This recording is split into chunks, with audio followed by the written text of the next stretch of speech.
Peter, James, and John led to the top of a very high mountain by themselves.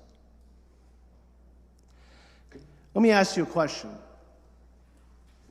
Please don't answer audibly. Have there been times in your life where in some way, shape, or form, Jesus gave you like a mountaintop experience, like a really good experience where he really let you know that he is God, that he really let you know that he is real, that he let you know that you are loved, and you just had this kind of, spiritual high in love with God. In a sense, this is what Jesus does with these three here. Now, think about this for a second. Other than the fact that his appearance is completely transfigured, some have said that it's almost like the veil of his humanity was lifted and they were able to see like his full divinity. Because we got to remember that, Jesus Christ is 100% God and 100% man. But to use some type of, poetic license, the veil of his humanity was pulled back because all they saw was a man.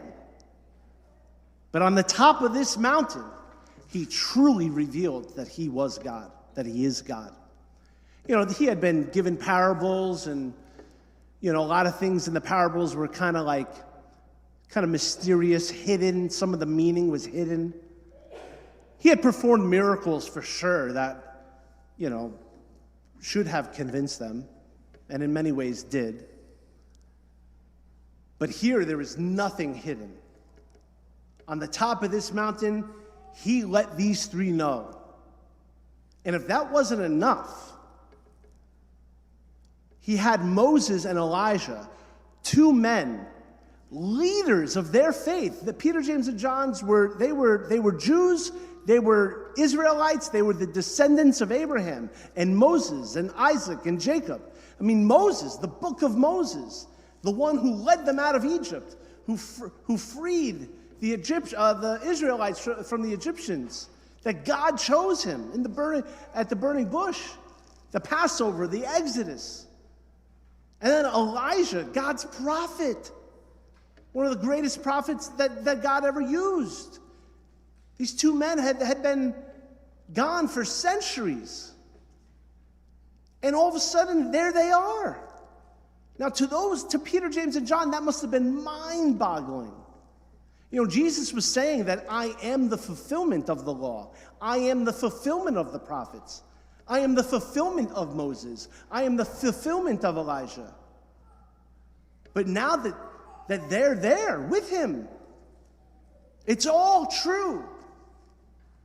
And Peter, ecstatic with joy, says, first of all, can you imagine? He interrupts them. He interrupts a conversation between Jesus, Moses, and Elijah. And he says, it is good that we are here. Let me build 3 tents for you. Let's stay up here. Let's never go back down. This is amazing. I've been there. I've never seen, Jesus, Moses, and Elijah in the flesh. But I've been there where I felt so close to him that he revealed his love and his mercy for me. And I never wanted it to change. I never wanted it to end. Well, I was feeling so spiritually high. And one practical example, a physical example, is the first time I ever went to Assisi, and I went to the mountaintop in Assisi where St. Francis used to go and pray, and there was just this unbelievable peace up there, unbelievable tranquility, unbelievable feeling of closeness to God that I literally didn't want to leave. I didn't want to leave. I was ready to shave my head and stay up there. I don't know what the shave the head has to do with it, but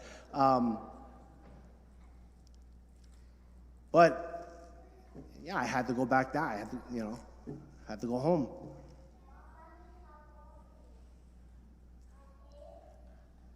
Those experiences don't last forever. They had to come back down the mountain. Matter of fact, this gospel ends with them coming down the mountain. And what happened right after this? Why did Jesus allow this event to happen in the first place? Because what they were all about to experience was utter darkness,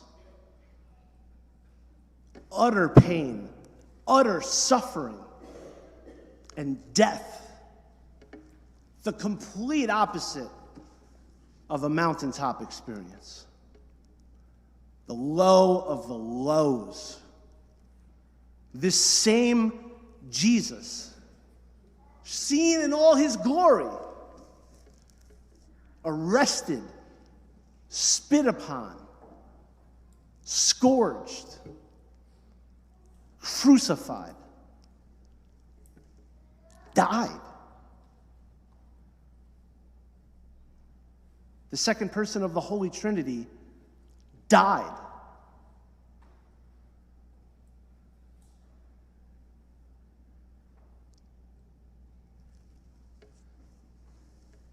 He gives us those mountaintop experiences so that when you and I experience extreme darkness, despair, loneliness, abandonment, fear, confusion, doubt,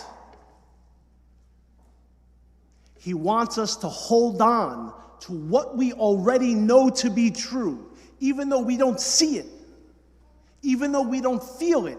He wants us to remember the truth, to hold on to the glory that he has already revealed to us. He wants us to remember and hold on to our mountaintop experiences even when we're extreme in a very, very, very, very low valley, pit, ditch, gutter. Why? Because this will end.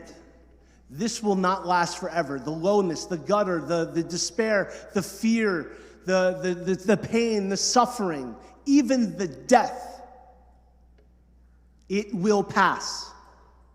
It will not remain forever. We all know the story. The death led to everlasting life, eternal glory. And so will ours. So will our pain and our suffering and our confusion and our fear. And like he did to these apostles here, when they were terrified, when they were so scared that they lay prostrate on the ground. They went from looking at Moses, Elijah, and Jesus, and they were just so afraid that and Jesus went over, and it says that he touched them. He gave them that holy touch, that touch of encouragement, that I am here. And he said, rise, get up, do not be afraid. And then very interesting, the words, when the disciples raised their eyes, because their eyes were downcast, when they raised their eyes, they saw no one but Jesus. And that's a lesson for you and me. Keep our eyes fixed on Jesus, no matter the circumstances.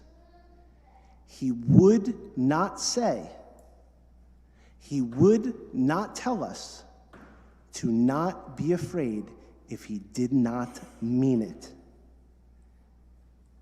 He would not tell us to not be afraid if he didn't mean it. Because there is nothing greater than his power, than his love, than his mercy, than his light. Not even death conquers it. Yesterday morning, I had to do one of the toughest funerals that I have ever had to do in my almost 12 years of priesthood. I just married a young couple last July, 7 or 8 months ago now, 9 months ago. One of the sweetest couples I ever worked with. And the husband, 31 years old, just died in a freak skiing accident. There are not answers. It doesn't make sense. It's not fair at all. And yet, even now, even in the midst of this utter, horrendous tragedy, the Lord is there. He did not suffer and die so that we don't have to, but that our suffering may have meaning and that we may die without fear. He didn't want his disciples to fear his death. He wanted them to know that the Son of Man will rise, and that so will you. This is not the end-all be-all, but Jesus is. Heaven is. Eternal glory is. So, my friends, no matter what you are going through, just know that it will pass, that God will provide.